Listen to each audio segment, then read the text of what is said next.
목소리가 내 Reforma em 9 전부였습니다. escolas. 48년을 살면서 단 한 번도 의심해 본 적 없었죠. 내 목소리는 영원할 거라고. 하지만 그날 아침, 거울 앞에 선 저는 알았습니다. 뭔가 끔찍한 일이 벌어지고 있다는 것을. 그리고 가장 믿었던 사람이 가장 무서운 적이 될 줄은 꿈에도 몰랐습니다. 안녕하세요. 저는 한지원입니다. 이화여자대학교 성악과 교수로 20년째 일하고 있습니다. 소프라노로 국내외 무대에 서왔고 콩쿠르에서 여러 차례 수상했죠. 평생 음악만 보고 달려왔습니다. 남편을 잃은 후 3년간 외로웠지만 학생들과 음악이 있어 버텼습니다. 하지만 그날 이후 모든 것이 무너졌습니다. 제 목소리가 사라지기 시작했고 제 재산이 위험에 처했습니다. 그보다 더 끔찍한 건 제 목숨마저 위협받고 있었다는 사실이었죠. 가장 아끼던 제자가 저를 죽이려 하고 있었습니다. 지금도 그때 생각하면 온몸이 떨리지만 이제는 마음 놓고 들려드릴 수 있는 저의 기막히고 끔찍한 이야기. 한번 들어봐 주시겠어요?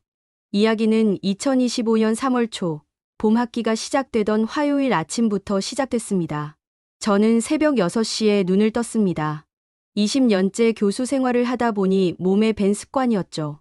창문을 열자 봄바람이 상쾌하게 얼굴을 스쳤습니다. 강남 아파트 20층에서 내려다본 서울은 아름다웠습니다. 거울 앞에 섰습니다. 발성 연습을 하려는데 목에서 이상한 느낌이 들었습니다. 라, 네, 미, 파, 솔. 음계를 올려가는데 고음에서 목소리가 갈라졌습니다. 이상했습니다. 어제까지만 해도 괜찮았는데. 목을 가다듬고 다시 시도했지만 결과는 똑같았습니다. 불안감이 밀려왔지만 애써 무시했습니다. 피곤해서 그런 거라고 스스로를 달랬죠. 오전 9시 이화여대 음악관에 도착했습니다. 복도를 걸어가는데 학생들이 인사했습니다. 교수님, 안녕하세요. 저는 환하게 웃으며 답했습니다. 연습실 문을 열자 피아노 앞에 박서연이 앉아 있었습니다. 32살. 제 막내 제자였죠. 1년 전부터 제 집에 얹혀 살며 개인 레슨을 받고 있었습니다. 선생님, 오늘도 잘 부탁드립니다. 서연의 목소리는 언제나처럼 공손했습니다. 단정한 원피스에 깔끔하게 묶은 머리, 예의 바른 태도까지 완벽한 제자였습니다. 오늘은 푸치니 투란도트 중 공주는 잠 못 이루고를 연습했습니다. 서연이 노래를 시작했습니다. 목소리는 깨끗했지만 뭔가 부족했습니다. 기교는 있는데 감정이 없었죠.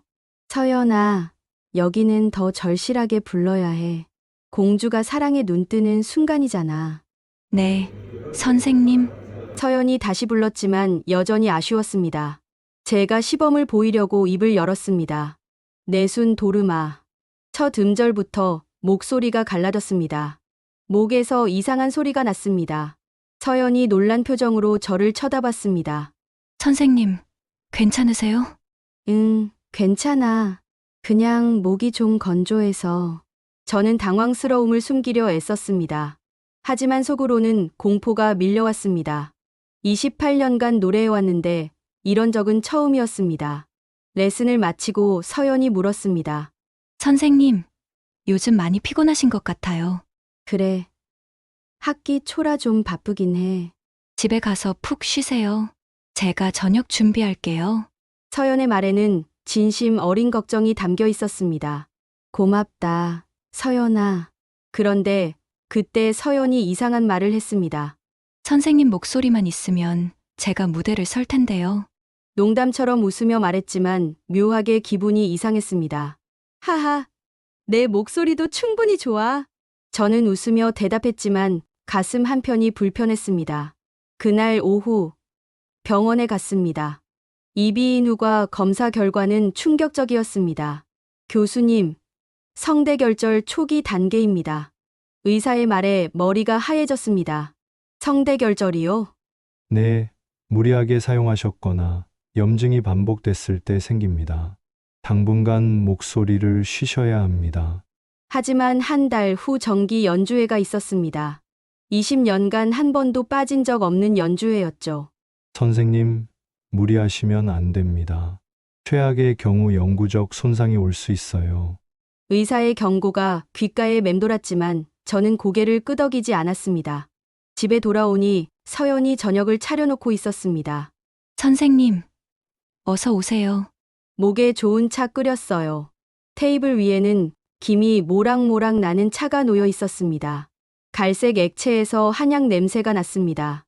이게 뭐야? 도라지랑 생강, 대추를 넣은 차예요. 목에 정말 좋아요. 제가 한의원에서 특별히 지어온 거예요. 서연이 환하게 웃었습니다. 고맙다. 저는 차를 한 모금 마셨습니다. 쓰면서도 달콤한 맛이었습니다. 선생님 목소리가 제일 소중하잖아요. 매일 아침 저녁으로 드세요. 그래, 고마워. 서연의 배려에 가슴이 따뜻해졌습니다. 남편을 잃은 후 3년간 혼자 살았습니다. 딸도 아들도 없이 홀로였죠. 서연이 제 집에 들어온 건 1년 전이었습니다. 지방에서 올라와 자취하던 서연이 경제적으로 힘들어하자 제가 제안했습니다. 우리 집에서 같이 살면서 레슨 받지 않을래? 서연은 눈물을 글썽이며 고마워했습니다. 그 후로 1년간 서연은 완벽한 동거인이었습니다. 청소, 빨래, 식사 준비까지. 집에 오면 늘 깨끗하게 정리되어 있었고 따뜻한 식사가 준비되어 있었죠. 외로움이 많이 채워졌습니다. 저녁을 먹는데 핸드폰이 울렸습니다. 조카 소희였습니다. 이모, 안녕하세요. 소희는 25살, 음대 3학년이었습니다. 제 오빠의 딸이죠. 응, 잘 지내니? 네. 그런데 이모, 박서연 언니 있잖아요. 응? 저 언니 좀 이상한 것 같은데요. 소희의 목소리가 조심스러웠습니다. 무슨 소리야? 그냥 느낌이 그래요. 이모한테 너무 잘하는 것 같기도 하고. 하하, 내가 질투하는 거 아니야? 저는 웃으며 넘겼습니다. 아니에요. 진짜 이상해요. 괜찮아. 서연이는 좋은 애야. 걱정 마. 전화를 끊고 나니 서연이 저를 쳐다보고 있었습니다. 소희 씨 전화였어요? 응. 학교 생활 이야기 좀 하고. 서연의 표정이 미묘하게 변했습니다. 순간적이었지만 제 눈에 띄었죠. 뭔가 불편해하는 것 같았습니다. 그날 밤 잠자리에 누웠습니다. 거울을 보니 얼굴이 많이 야위어 있었습니다. 3개월 만에 5kg이 빠졌습니다. 피부도 거칠어졌고 머리카락도 푸석푸석했습니다. 단순히 스트레스 때문이라고 생각했습니다. 하지만 뭔가 이상했습니다. 목소리도 이상하고 몸 상태도 이상하고 불안감이 밀려왔지만 애써 눈을 감았습니다. 복도 쪽에서 작은 소리가 들렸습니다. 서연의 방에서였습니다. 전화 통화하는 목소리 같았지만 내용은 들리지 않았습니다. 저는 그냥 잠들었습니다. 하지만 그때 저는 몰랐습니다. 서연이 누군가에게 문자를 보내고 있다는 것을. 3개월째. 목소리 거의 망가졌음. 곧 끝. 그리고 제가 얼마나 끔찍한 음모에 휘말려 있는지를. 3주가 지났습니다. 3월 말. 봄은 완연했지만 제 상태는 최악이었습니다. 목소리가 점점 더 나빠졌습니다. 고음은 완전히 나오지 않았고 중음도 불안정했습니다. 말할 때도 목소리가 쉬었습니다. 학생들 앞에서 강의하기가 힘들었죠. 그날 아침도 서연이 차를 끓여줬습니다. 선생님, 오늘도 드세요. 고맙다. 저는 의심 없이 차를 마셨습니다. 쓰면서 단맛이 입안에 퍼졌습니다. 학교에 가서 수업을 했습니다. 학생들 앞에서 발성 시범을 보이다가 목소리가 나오지 않았습니다. 학생들이 놀란 표정으로 저를 쳐다봤습니다. 교수님, 괜찮으세요? 응, 괜찮아. 그냥 목감기가 좀. 하지만 괜찮지 않았습니다. 공포가 밀려왔습니다. 성악가에게 목소리는 전부였습니다. 목소리가 없으면 저는 아무것도 아니었죠. 수업을 마치고 연습실로 돌아왔습니다. 혼자 발성 연습을 시도했지만 소용없었습니다. 목에서 쥐어짜는 듯한 소리만 났습니다. 가슴이 답답했습니다. 숨이 막히는 것 같았습니다. 그때 현기증이 났습니다. 세상이 빙글빙글 돌았습니다. 바닥이 가까워지는 게 느껴졌습니다. 쿵. 정신을 잃었습니다. 눈을 뜨니 병원 응급실이었습니다. 하얀 천장과 형광등이 보였습니다. 선생님, 정신 드세요? 간호사의 목소리가 들렸습니다. 여기가 어디죠? 대학병원 응급실이에요. 학교에서 쓰러지셔서 실려 오셨어요. 민수진이 옆에 있었습니다. 45살. 같은 대학 피아노과 교수였습니다.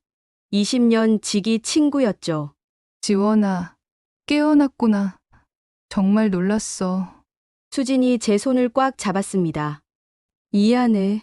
걱정 끼쳤네. 무슨 소리야. 근데 너 요즘 너무 무리한 거 아니야? 담당 의사가 들어왔습니다.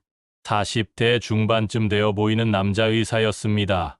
한지원 교수님이시죠? 저는 내과 김성민 교수입니다. 네. 검사 결과가 나왔는데요. 상태가 좋지 않습니다. 의사가 차트를 보며 말했습니다. 중증 성대마비 초기 단계입니다. 그리고 영양실조와 면역력 저하도 심각하고요. 영양실조요? 네, 혈액 검사 수치를 보면 영양 상태가 매우 안 좋습니다. 특히 단백질과 비타민 수치가 현저히 낮아요. 하지만 저는 식사를 잘하고 있었습니다. 서연이 매일 정성껏 차려주는 밥을 먹었죠. 그리고 교수님, 혹시 특별히 드시는 약이나 건강식품 있으세요? 의사의 눈빛이 날카로워졌습니다. 아, 제자가 목에 좋다고 한약재 차를 끓여줘요. 어떤 한약재인지 아세요?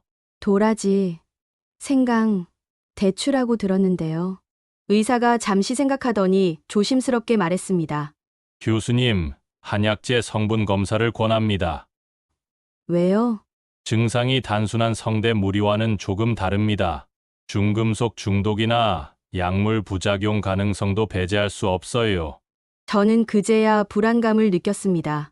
중금속 중독이요? 가능성일 뿐입니다. 하지만 확인해 보는 게 좋을 것 같아요. 그때 서연이 병실에 들어왔습니다. 선생님, 괜찮으세요? 정말 놀랐어요. 서연의 얼굴에는 걱정이 가득했습니다. 괜찮아. 하지만 민수진이 서연을 보는 눈빛이 차가웠습니다. 저는 3일간 입원했습니다. 서연은 매일 병문안을 왔습니다. 과일도 사오고 책도 가져다 줬죠. 선생님, 푹 쉬세요. 연주회는 제가 대신할게요. 서연의 말에 저는 고개를 저었습니다. 아니야. 내가 할 거야. 선생님 몸이 중요하잖아요. 무리하시면 안 돼요. 괜찮아. 하지만 서연의 표정이 묘했습니다. 실망한 것 같기도 하고 짜증난 것 같기도 했습니다. 순간적이었지만 제 눈에 띄었죠. 선생님 목까지 제가 열심히 할게요. 서연이 다시 밝게 웃었습니다. 하지만 그 미소가 왠지 어색하게 느껴졌습니다. 서연이 병실을 나간 후 민수진이 말했습니다. 지원아, 저 애 뭔가 이상해. 무슨 소리야? 내가 쓰러졌는데 왜 저렇게 신나 보이는 거야? 기분 탓이겠지. 아니야. 분명히 뭔가 있어. 표정이 이상했어. 수진이 진지한 얼굴로 말했습니다. 저는 불편했지만 대답하지 않았습니다. 집에 돌아왔습니다. 서연이 깨끗하게 청소해둔 집이었습니다. 선생님, 편히 쉬세요. 제가 다 할게요. 고맙다, 서연아. 그런데 그날 저녁, 서연이 또 제안했습니다. 선생님, 은행 일 좀 도와드릴게요. 은행? 네. 요즘 보이스피싱도 많고 하잖아요. 제가 계좌 관리 도와드릴게요. 제 심장이 철렁했습니다. 아니야, 괜찮아. 내가 알아서 할게. 선생님 혼자 하시기 힘드실 텐데요. 서연의 목소리에 압박감이 느껴졌습니다. 괜찮다니까! 제 목소리가 날카로웠습니다. 서연의 표정이 순간 굳었습니다. 네. 알겠습니다. 서연이 자기 방으로 들어갔습니다. 저는 불안했습니다. 왜 갑자기 은행 이야기를 하는 걸까? 그날 밤, 잠이 오지 않았습니다. 복도에서 서연의 통화 소리가 들렸습니다. 작은 목소리였지만 귀에 들어왔습니다. 걱정 마. 목소리는 거의 끝났어. 이제 재산만 처리하면 돼. 그 방법으로. 제 온몸에 소름이 돋았습니다. 서연이 누군가와 저에 대해 이야기하고 있었습니다. 재산 처리라니. 무슨 뜻일까? 하지만 확실하지 않았습니다. 잘못 들었을 수도 있었죠. 저는 이불을 뒤집어 쓰고 눈을 감았습니다. 하지만 잠은 오지 않았습니다. 불안감이 계속 커져갔습니다. 사흘 후, 조카 소희가 집을 찾아왔습니다. 이모, 저 왔어요. 소희의 얼굴이 심각했습니다. 왜 그래? 무슨 일 있어? 이모, 박서연 언니 있잖아요. 응. 저 진짜 이상한 것 같아요. 소희가 가방에서 서류를 꺼냈습니다. 이모, 이거 봐요. 뭔데? 제 친구가 같은 음대 출신이거든요. 박서연 언니 뒷조사 좀 해봤어요. 소희가 서류를 펼쳤습니다. 저는 그 내용을 보고 숨이 멎었습니다. 박서연의 전 스승, 65세 테너 가수, 1년 전 자택에서 사망, 사인은 심근경색. 하지만 사망 전 증상이 이상했습니다. 목소리가 갑자기 악화되고 체력이 떨어졌다고 했습니다. 그리고 사망 후 서연이 그의 악보와 레퍼토리를 물려받았습니다. 더 충격적인 건 보험금이었습니다. 3억 원. 수익자가 박서연으로 되어 있었습니다. 이모, 이상하지 않아요? 제자가 왜 보험금 수익자예요? 소희의 말에 제 머릿속이 복잡해졌습니다. 혹시 그분이랑 가족 같은 사이였을 수도 있잖아. 아니에요. 주변 사람들한테 물어봤는데 그냥 제자 관계였대요. 그리고 더 이상한 게 있어요. 뭔데? 사망하기 한 달 전에 박서연 언니가 그분한테 매일 한약재를 끓여줬대요. 제 심장이 쿵 내려앉았습니다. 한약재. 저한테도 서연이 매일 한약재 차를 끓여주고 있었습니다. 이모, 설마 소희의 눈이 커졌습니다. 아니야. 설마 그럴 리가. 하지만 확신이 없었습니다. 머릿속이 복잡했습니다. 소희가 돌아간 후 저는 한참을 멍하니 앉아 있었습니다. 서연이 제게 끓여준 한약재, 매일 아침 저녁으로 마신 차, 그리고 점점 악화되는 제 목소리. 모든 게 우연일까요? 아니면 생각하고 싶지 않았습니다. 이틀 후 민수진이 찾아왔습니다. 지원아, 중요한 거 알려줄 게 있어. 뭔데? 수진이 작은 봉지를 꺼냈습니다. 이거 내가 마시는 한약재야. 내가 몰래 가져왔어. 왜? 성분 검사 맡겼어. 결과 나왔어. 수진이 서류를 보여줬습니다. 저는 그 내용을 보고 손이 떨렸습니다. 수은 검출. 미량이지만 지속적으로 복용 시 신경계 손상 및 성대 마비 유발 가능. 수은. 독극물이었습니다. 지원아, 이거 고의야. 누군가 일부러 넣은 거야.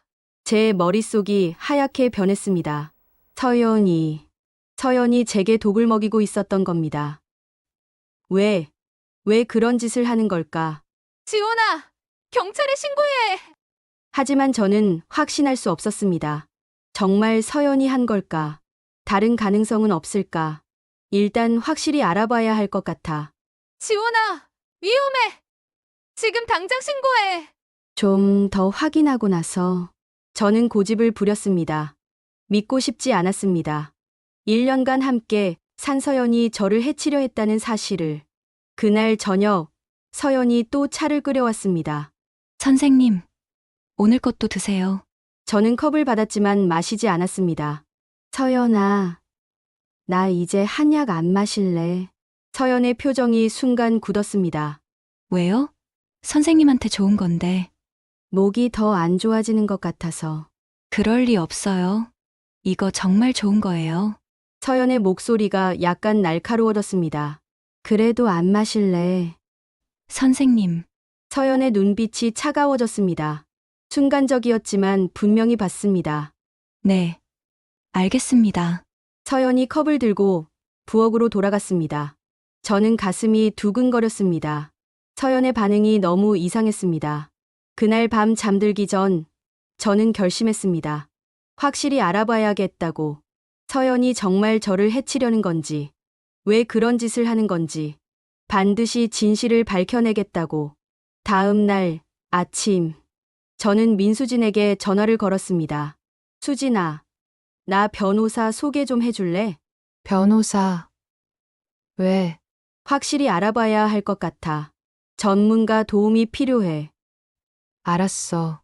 내가 아는 변호사 있어. 소개해 줄게. 그날 오후 강남에 있는 법무법인을 찾았습니다. 김태희 변호사를 만났습니다. 35살. 날카로운 인상의 여자 변호사였습니다. 남편 생전 친구였다고 수진이 말해줬습니다. 한지원 교수님이시죠? 민수진 교수님한테 이야기 들었습니다.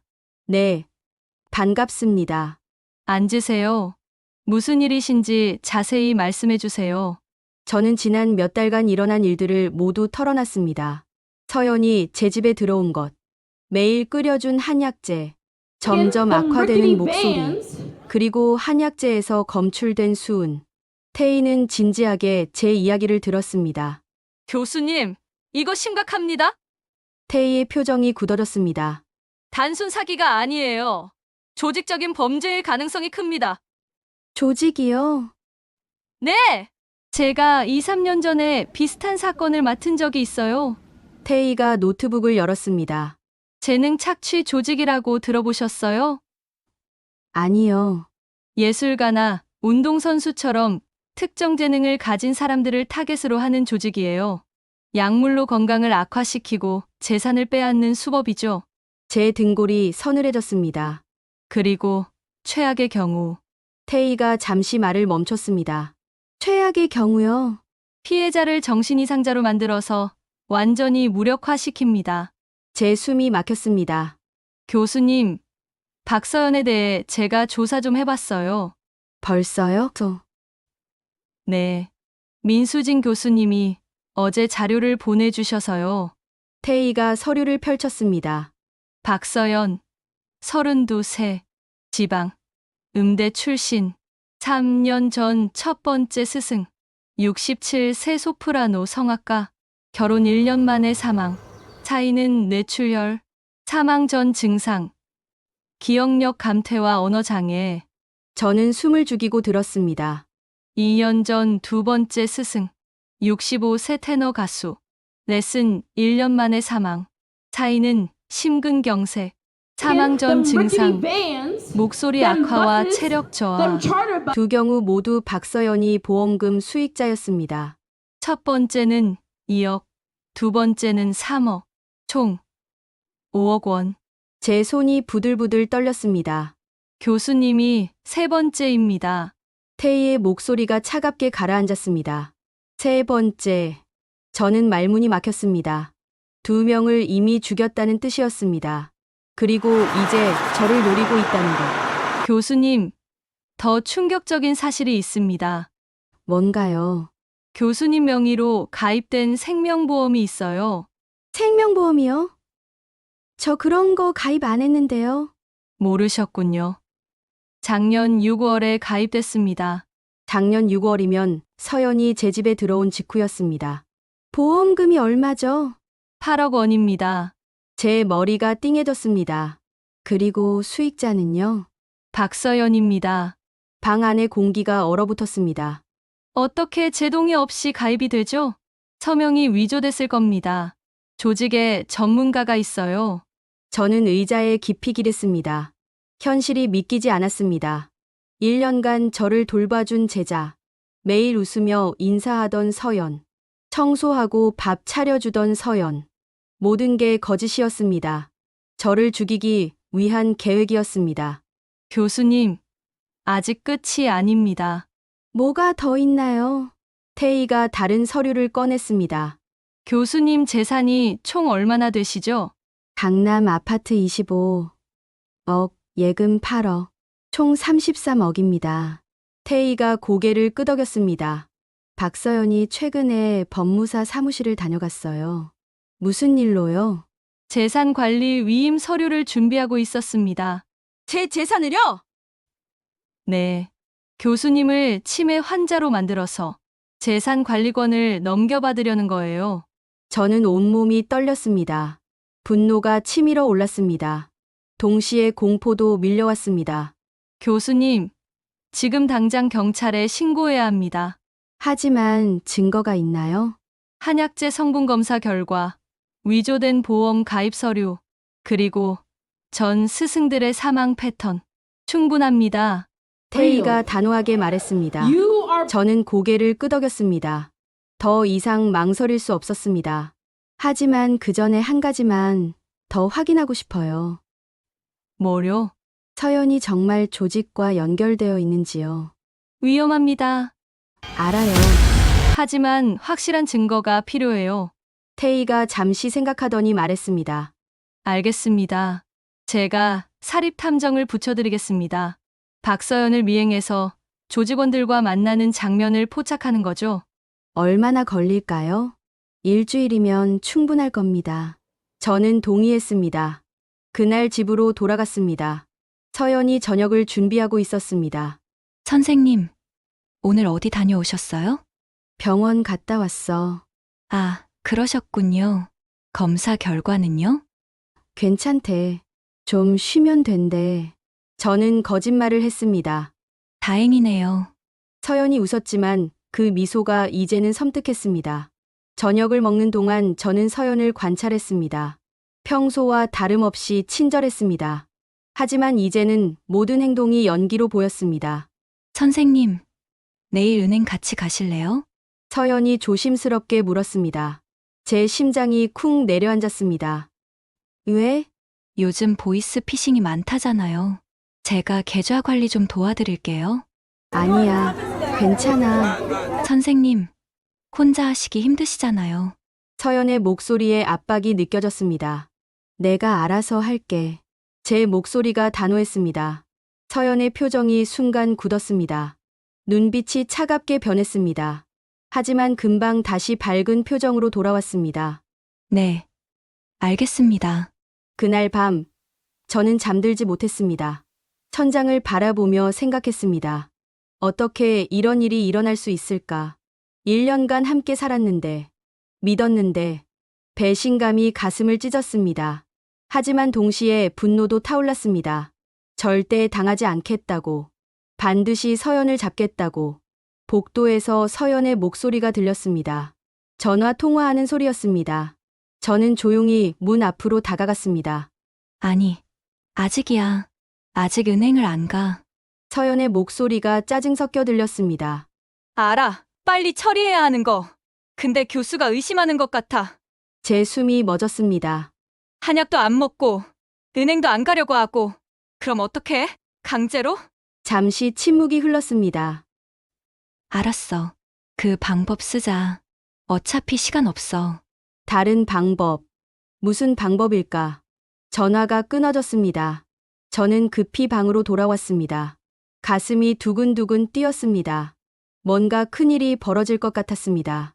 다음 날 아침 태희에게 전화했습니다. 변호사님, 서연이 뭔가 계획하고 있어요. 어떻게 아셨어요? 어젯밤 통화 내용을 들었어요. 다른 방법을 쓴대요. 위험합니다. 지금 당장 집을 나오세요.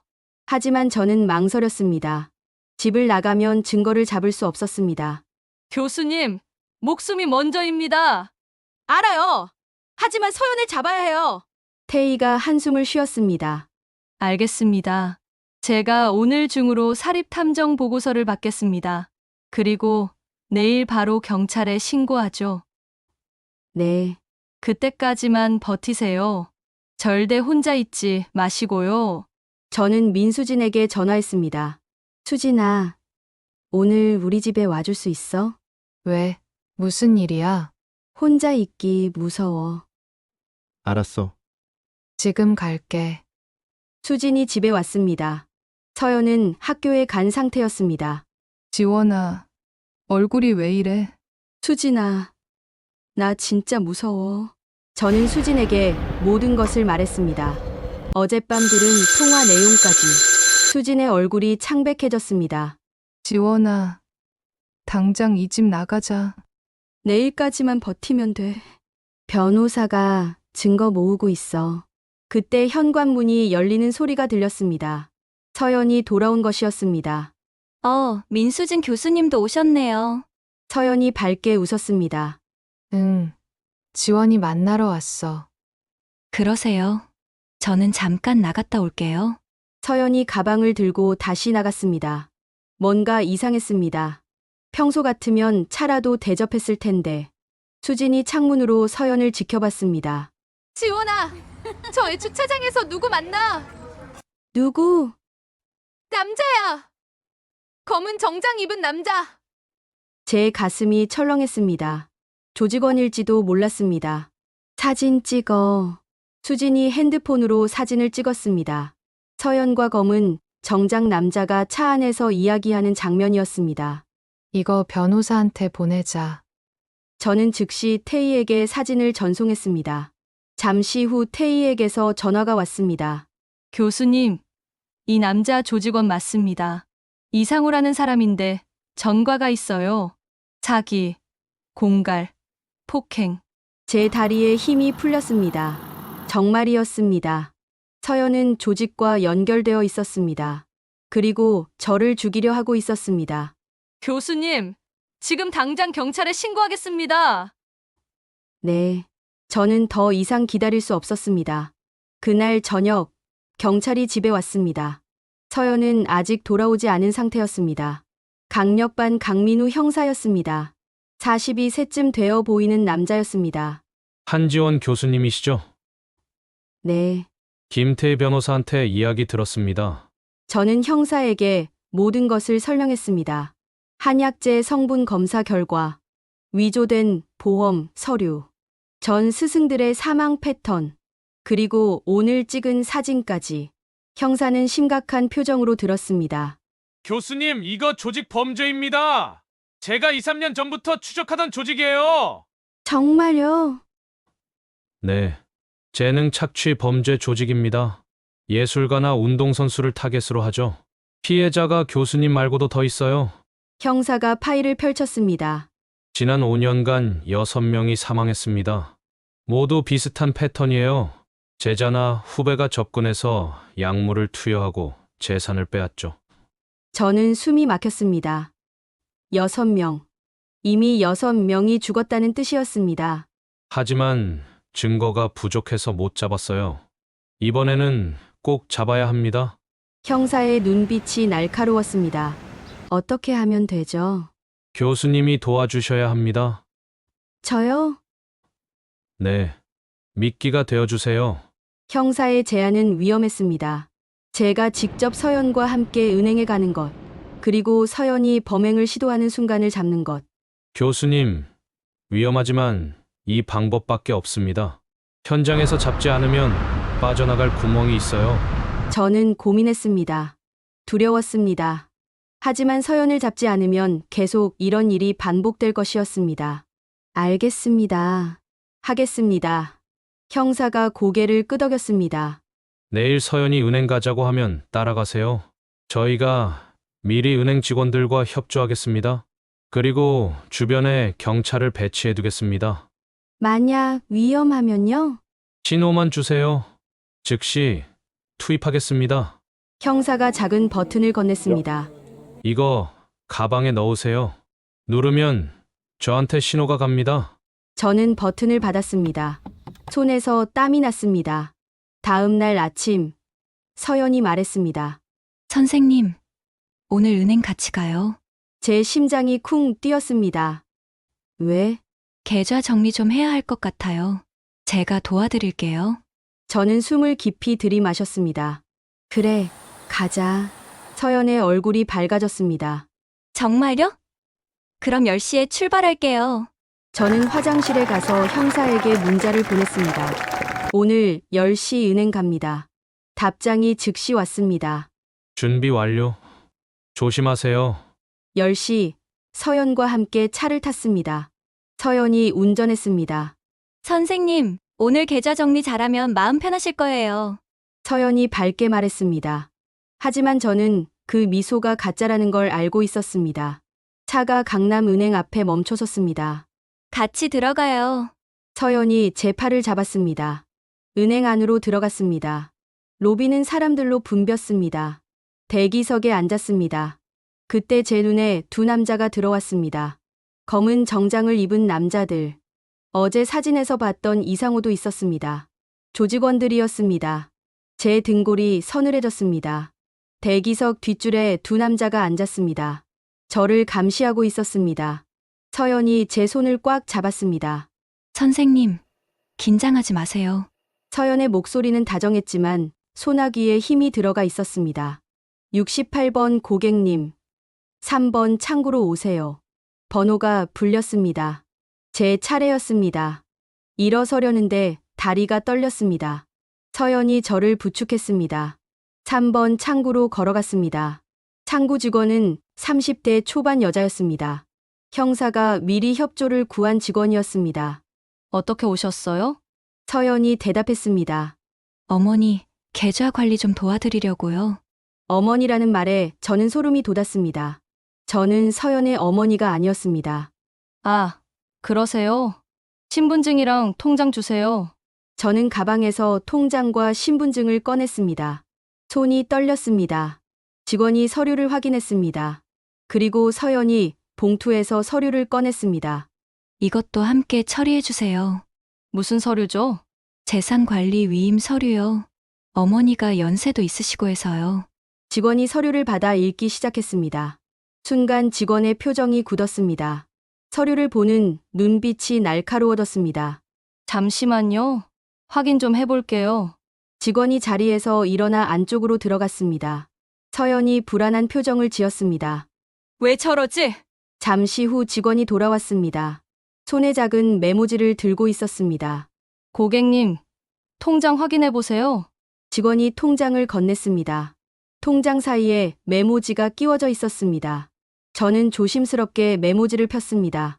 교수님, 지금 빨리 도망치세요. 이 서류는 재산 전부를 박서연에게 넘기는 겁니다. 제 손이 얼어붙었습니다. 직원을 쳐다봤습니다. 직원이 작게 고개를 끄덕였습니다. 그리고 화장실 쪽을 눈짓했습니다. 선생님, 여기 서명하시면 돼요. 서연이 펜을 건넸습니다. 하지만 저는 받지 않았습니다. 저기 화장실 좀 가야겠어. 지금요? 서명 먼저 하시고요. 서연의 목소리가 날카로워졌습니다. 급해. 저는 일어섰습니다. 서연이 제 팔을 잡았습니다. 선생님, 나! 제 목소리가 떨렸습니다.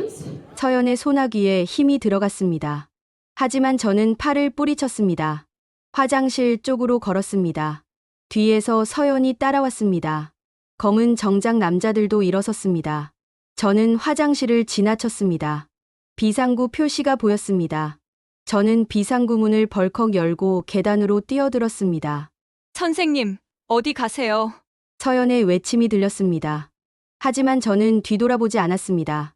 계단을 뛰어 내려갔습니다. 48년을 살면서 이렇게 뛴 적이 없었습니다. 심장이 터질 것 같았습니다. 발이 꼬여 넘어질 뻔했지만 난간을 붙잡고 버텼습니다. 1층에 도착했습니다. 뒷문으로 나갔습니다. 밖은 뜨거운 햇살이 내리쬐고 있었습니다. 어디로 가야 할까?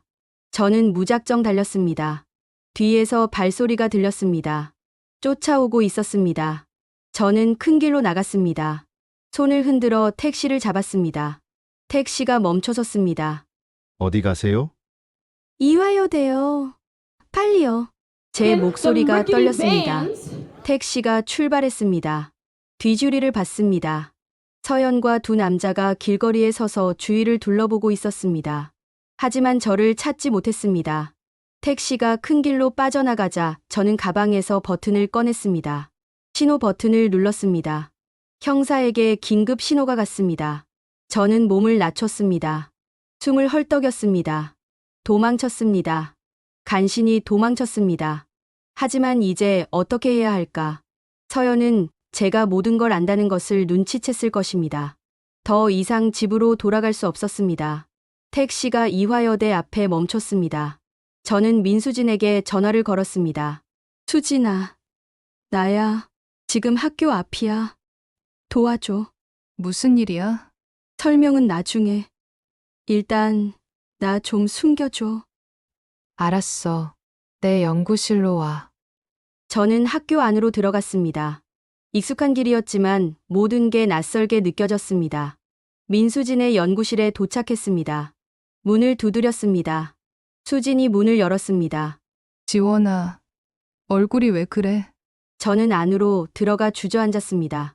온몸에 힘이 풀렸습니다. 은행에서 도망쳤어. 뭐? 서연이가 나를 내 재산을 빼앗으려고! 저는 떨리는 목소리로 모든 것을 설명했습니다. 수진의 얼굴이 창백해졌습니다. 지원아, 이제 어떡할 거야? 모르겠어. 집에도 못 가겠고.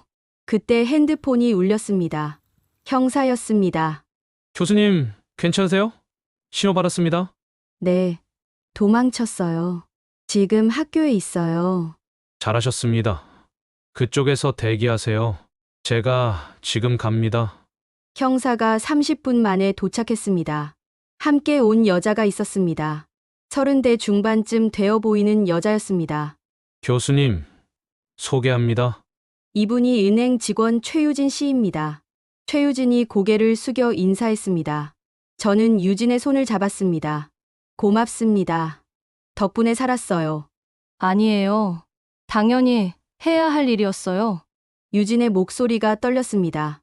제가 박서연의 두 번째 피해자 조카예요. 두 번째 피해자요? 네. 65세 테너 가수였어요. 제 삼촌이셨죠. 3년 전에 돌아가셨는데 그때는 몰랐어요. 유진이 눈물을 글썽였습니다.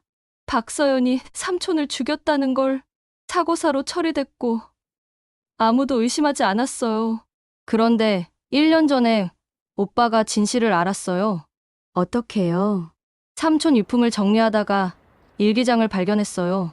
거기에 박서연이 매일 한약을 끓여줬다고 적혀 있었어요. 그리고 몸이 점점 이상해진다고. 유진이 손수건으로 눈물을 닦았습니다. 오빠가 박서연을 찾아갔어요. 따졌죠. 하지만 박서연은 웃으며 부인했대요. 그리고 이틀 후에 오빠가 교통사고를 당했어요.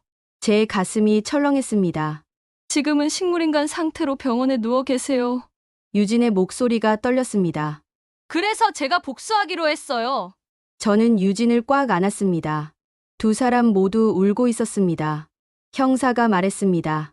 교수님, 이제 본격적으로 수사 들어갑니다. 오늘 은행에서 있었던 일로 박서연을 체포하겠습니다. 정말요? 네. 재산 편취 시도, 사기, 그리고 전 피해자들 사건도 재수사합니다. 드디어 끝나는구나. 하지만 형사가 심각한 표정을 지었습니다. 교수님, 문제가 있습니다. 무슨 문제요? 박서연 혼자가 아닙니다. 조직이 있어요. 보스가 따로 있고 조직원들이 많습니다. 박서연만 잡아서는 안 됩니다. 조직 전체를 무너뜨려야 해요. 어떻게요? 교수님이 한 번 더 도와주셔야 합니다. 또요? 제 목소리가 떨렸습니다. 네. 박서연에게 연락하세요. 집에 돌아가고 싶다고. 그럼 박서연이 교수님을 데리러 올 겁니다. 그때 조직원들과 함께 움직일 거예요. 저희가 전부 잡겠습니다. 저는 망설였습니다. 다시 서연을 만나야 한다니 두려웠습니다. 하지만 형사의 말이 맞았습니다. 서연만 잡아서는 안 됐습니다. 조직 전체를 무너뜨려야 했습니다. 알겠습니다. 하겠습니다. 사흘이 지났습니다. 저는 민수진의 집에 숨어 지냈습니다. 서연에게서 수십 통의 전화가 왔습니다. 받지 않았습니다. 문자도 쏟아졌습니다. 선생님, 어디 계세요? 걱정돼요. 왜 도망가셨어요? 선생님, 요즘 많이 힘드시죠? 병원 가셔야 해요. 마지막 문자를 보는 순간 소름이 돋았습니다. 병원. 저를 정신병원에 보내려는 계획일지도 몰랐습니다. 형사가 찾아왔습니다. 교수님, 준비됐습니다. 무슨 준비요? 박서연, 미행했습니다. 조직 아지트 위치 파악했어요. 그리고 보스도 확인했습니다. 보스가 누구죠? 김재혁, 51살, 성형외과 의사입니다. 의사요? 네. 겉으로는 강남에서 성형외과 운영하는 의사예요. 하지만 뒤로는 재능 착취 조직을 이끌고 있죠. 지난 5년간 최소 10명을 죽였습니다. 제 온몸이 얼어붙었습니다. 10명. 그렇게 많은 사람을 죽였다니. 이번에 전부 잡겠습니다. 교수님, 내일 박서연에게 전화하세요. 저는 고개를 끄덕였습니다. 다음 날 오전, 저는 떨리는 손으로 서연에게 전화를 걸었습니다. 신호음이 3번 울렸습니다. 선생님, 서연의 목소리가 들렸습니다. 여전히 부드러웠습니다. 하지만 저는 그 안에 숨겨진 독을 알고 있었습니다. 서연아, 나야. 선생님, 어디 계세요? 정말 걱정했어요.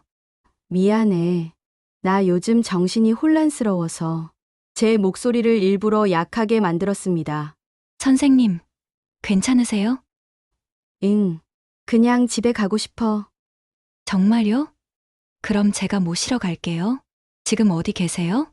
학교 근처 카페에 있어. 어느 카페요? 이화여대 정문 앞 스타벅스. 알았어요. 30분 안에 갈게요. 전화를 끊자마자 형사가 무전기에 대고 말했습니다. 전원 배치. 30분 후 이화여대 정문. 저는 스타벅스로 향했습니다. 형사와 경찰들이 주변에 배치됐습니다. 민복 차림이라 티가 나지 않았습니다. 저는 카페 창가에 앉았습니다. 커피를 주문했지만 마실 수가 없었습니다. 손이 떨렸습니다. 30분 후 서연의 차가 도착했습니다. 검은색 세단이었습니다. 서연이 차에서 내렸습니다. 카페 안으로 들어왔습니다. 선생님, 서연이 환하게 웃었습니다. 하지만 그 미소가 이제는 악마의 가면처럼 보였습니다.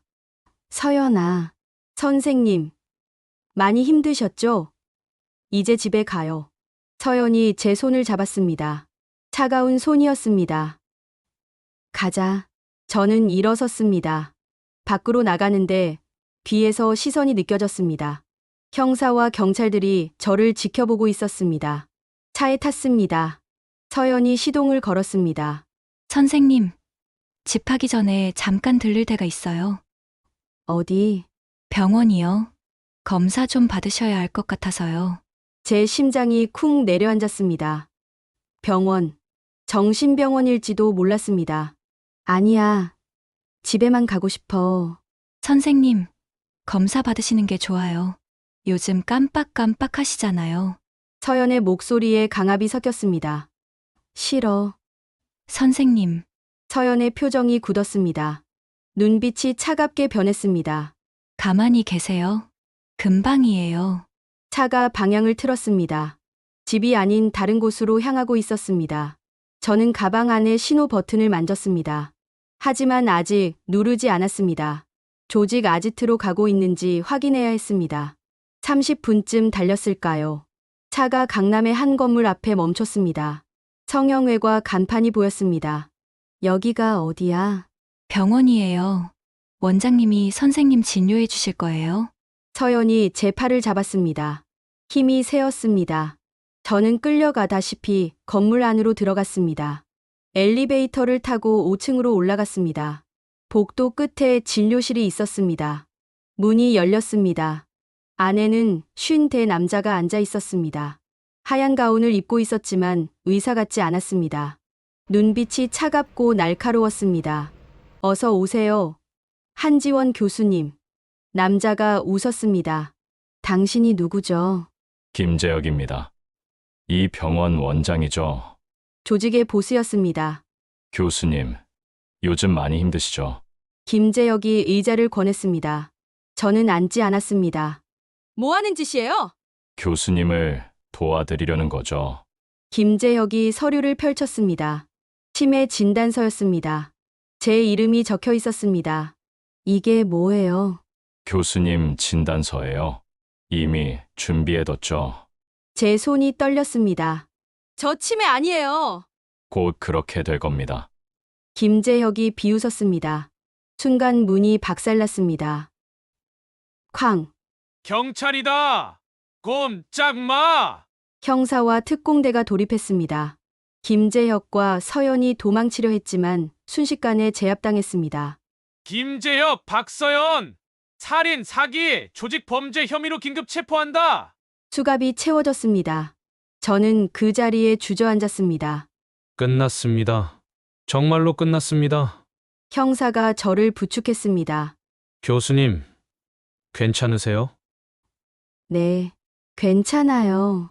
용기 내주셔서 감사합니다. 조직 전체를 잡았습니다. 정말요? 네. 아지트에 있던 조직원 8명 전부 체포했습니다. 이제 진짜 끝입니다. 저는 눈물이 흘러내렸습니다. 긴장이 풀려서였습니다. 그날 저는 경찰서에서 조서를 작성했습니다. 처음부터 끝까지 모든 것을 진술했습니다. 서연과 김재혁은 조사실에서 모든 것을 자백했습니다. 지난 5년간의 범죄를 모두 11명의 피해자, 그중 8명이 사망했습니다. 나머지 셋은 식물인간 상태였습니다. 저는 9번째 타겟이었습니다. 하지만 살아남았습니다. 일주일이 지났습니다. 서연과 김재혁은 구속됐습니다. 조직원 전원도 체포됐습니다. 저는 집으로 돌아왔습니다. 서연이 살던 방을 정리했습니다.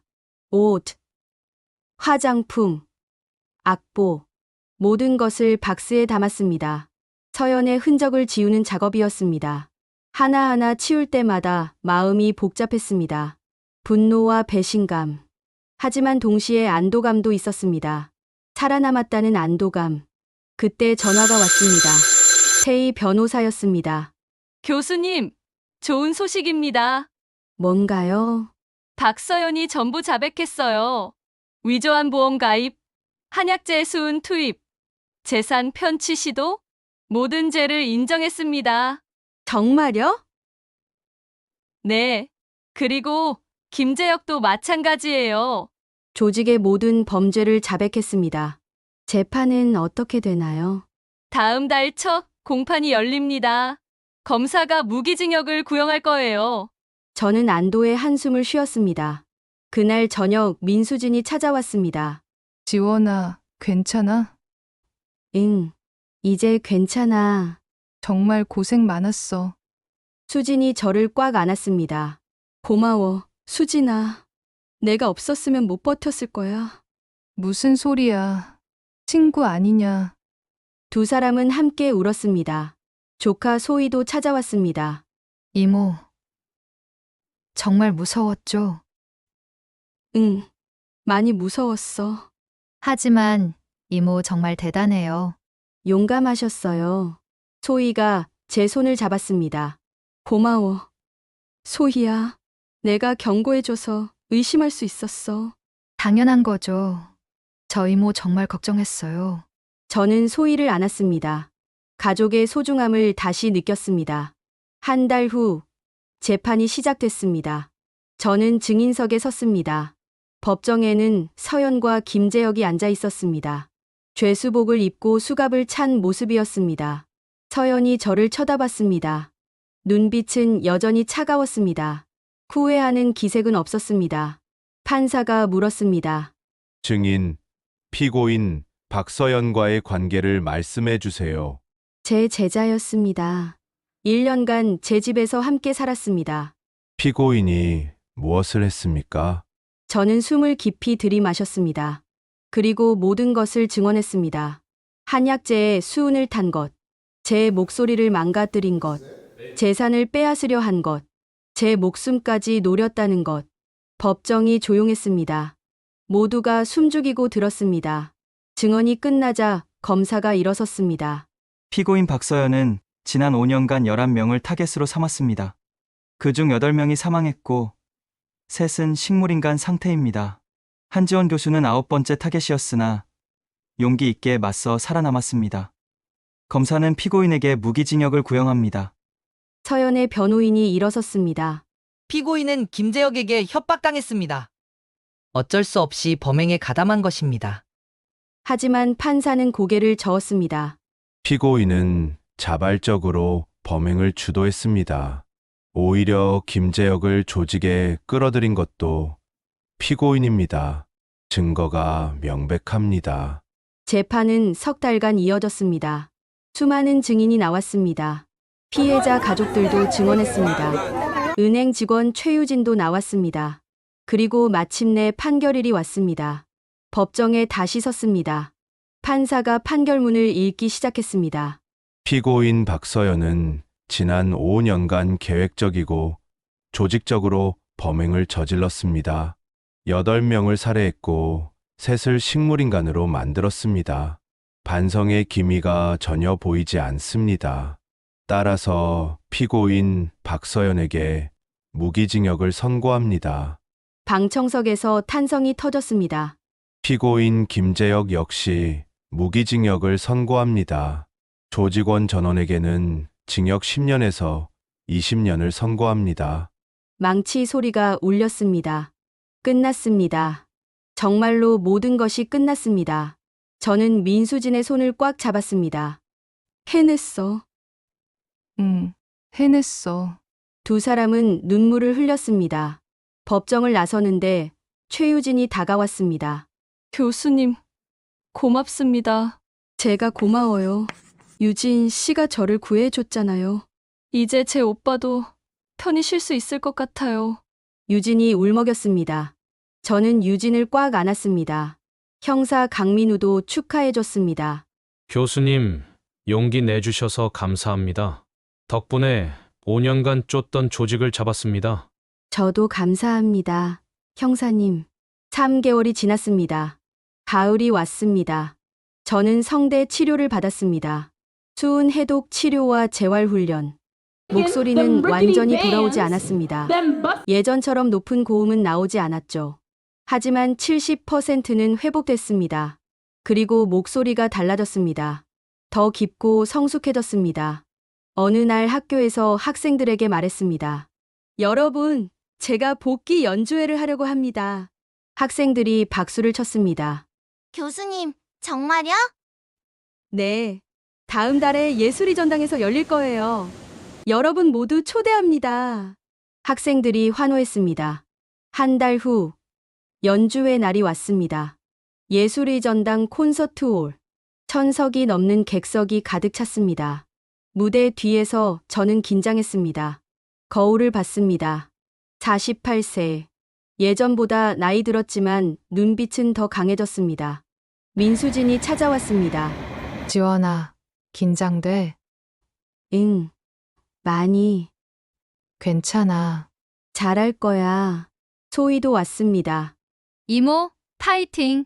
고마워, 소희야. 태희 변호사도 꽃다발을 들고 왔습니다. 교수님, 오늘 최고의 무대 기대하겠습니다. 최선을 다하겠습니다. 최유진도 왔습니다. 교수님, 제 오빠 대신 응원하러 왔어요. 고마워요, 유진 씨. 무대 안내 방송이 나왔습니다. 곧 시작됩니다. 저는 숨을 깊이 들이마셨습니다. 무대로 향했습니다. 커튼이 열렸습니다. 조명이 저를 비췄습니다. 객석에서 박수가 터졌습니다. 저는 마이크 앞에 섰습니다. 여러분, 오늘 이 자리에 서게 되어 감사합니다. 제 목소리는 떨렸지만 분명했습니다.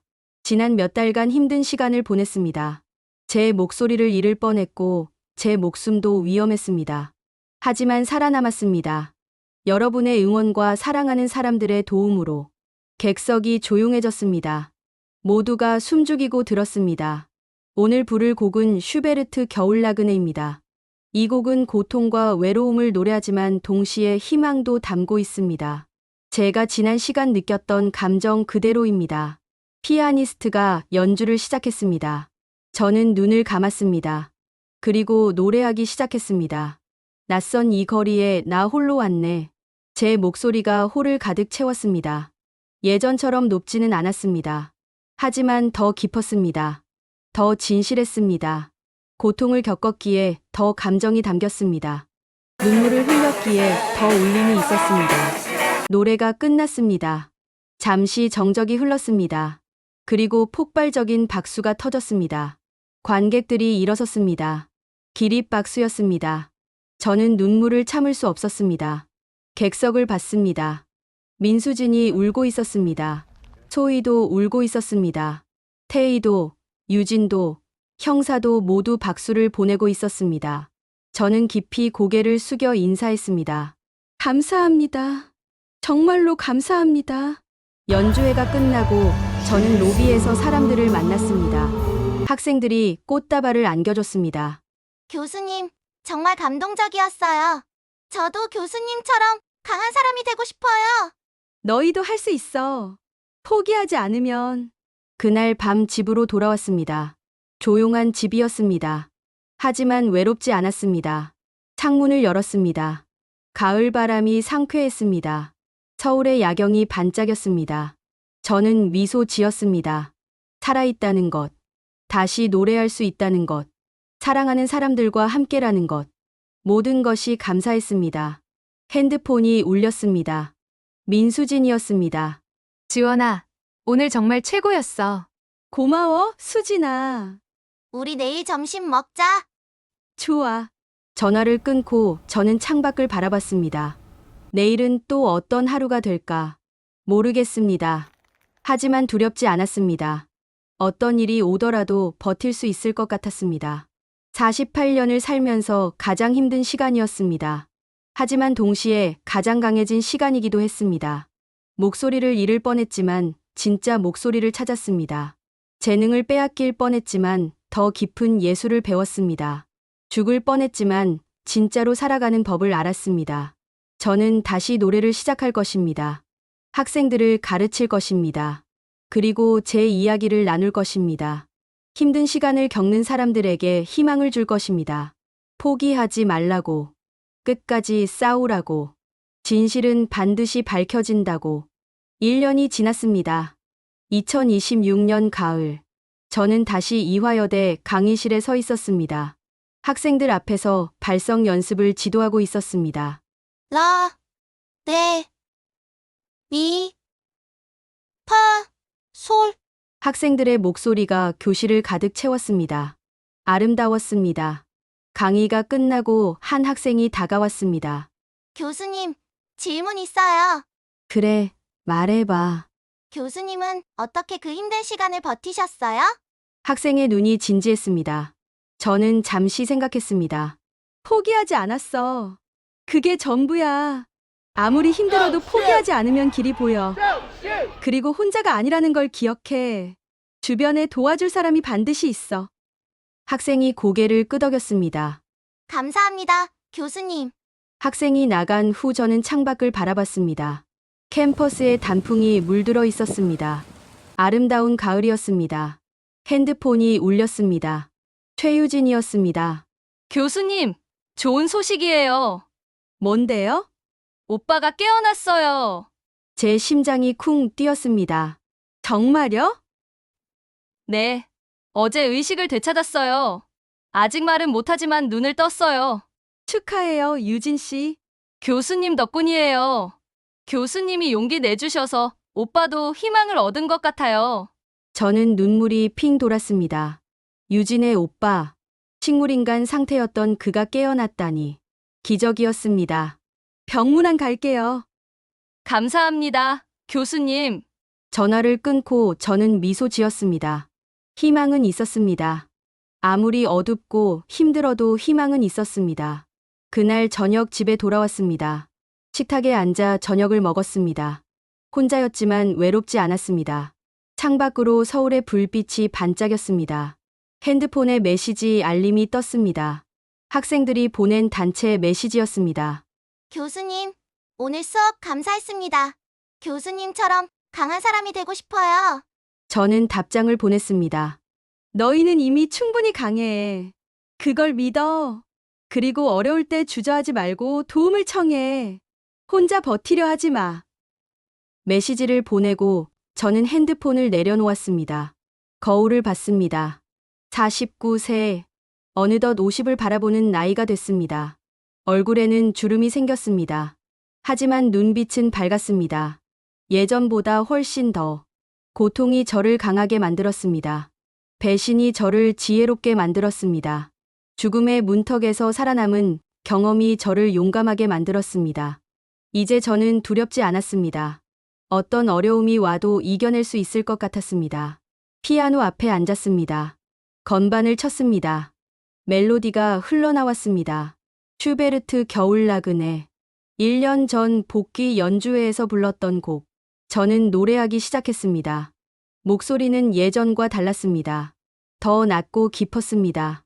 하지만 더 진실했습니다. 고통을 겪은 목소리, 죽음을 이겨낸 목소리, 진짜 삶을 노래하는 목소리. 노래가 끝났습니다. 조용한 집에 여운이 남았습니다. 저는 눈을 감았습니다. 그리고 생각했습니다. 이 모든 일이 무엇을 가르쳐 줬을까? 포기하지 말라는 것. 진실은 반드시 밝혀진다는 것. 혼자가 아니라는 것. 그리고 가장 중요한 것. 넘어져도 다시 일어설 수 있다는 것. 목소리를 잃어도 다시 찾을 수 있다는 것. 죽음의 문턱에서도 살아 돌아올 수 있다는 것. 저는 살아남았습니다. 그리고 더 강해졌습니다.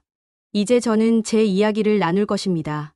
힘든 시간을 겪는 모든 사람들에게 포기하지 말라고, 반드시 이겨낼 수 있다고.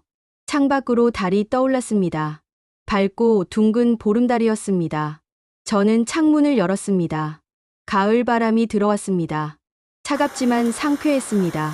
저는 깊이 숨을 들이마셨습니다. 살아있다는 것, 숨 쉴 수 있다는 것, 노래할 수 있다는 것, 모든 것이 감사했습니다. 핸드폰에 또 메시지가 왔습니다. 민수진이었습니다. 지원아, 내일 점심 먹자. 새로 생긴 이탈리안 레스토랑 가보자. 저는 미소 지으며 답장을 보냈습니다. 좋아. 몇 시에? 12시 반. 알았어. 내일 봐. 저는 핸드폰을 내려놓고 다시 창밖을 바라봤습니다. 내일도 새로운 하루가 올 것입니다. 어떤 일이 일어날지 모릅니다. 하지만 두렵지 않습니다. 저는 준비됐습니다. 어떤 어려움이든 맞설 준비, 어떤 고통이든 이겨낼 준비, 그리고 계속 살아갈 준비. 노래하며, 가르치며, 사랑하며, 저는 침대에 누웠습니다. 오늘은 잘 잤으면 좋겠습니다. 악몽 없이, 두려움 없이, 눈을 감았습니다. 마음이 평온했습니다. 1년 전에는 상상도 할 수 없었던 평온함이었습니다. 잠이 들기 전 마지막 생각. 제가 이 이야기를 나누는 이유. 누군가에게 희망이 되고 싶어서입니다. 어둠 속에서 빛이 되고 싶어서입니다. 넘어진 사람에게 손을 내밀고 싶어서입니다. 그리고 말해주고 싶어서입니다. 포기하지 마세요. 당신은 생각보다 강합니다. 당신은 혼자가 아닙니다. 그리고 반드시 이겨낼 수 있습니다. 여러분, 오늘 이야기는 어떠셨나요? 한지원 교수의 이야기는 우리에게 많은 것을 가르쳐 줍니다. 재능이 있다는 것, 성공했다는 것, 그것만으로는 안전하지 않다는 것. 항상 경계해야 합니다. 가장 가까운 사람도 의심해야 할 때가 있습니다. 하지만 동시에 희망도 있습니다. 포기하지 않으면 반드시 길이 보인다는 것. 용기를 내면 도와주는 사람이 나타난다는 것. 진실은 결국 밝혀진다는 것. 한지원 교수는 지금도 이화여대에서 학생들을 가르치고 있습니다.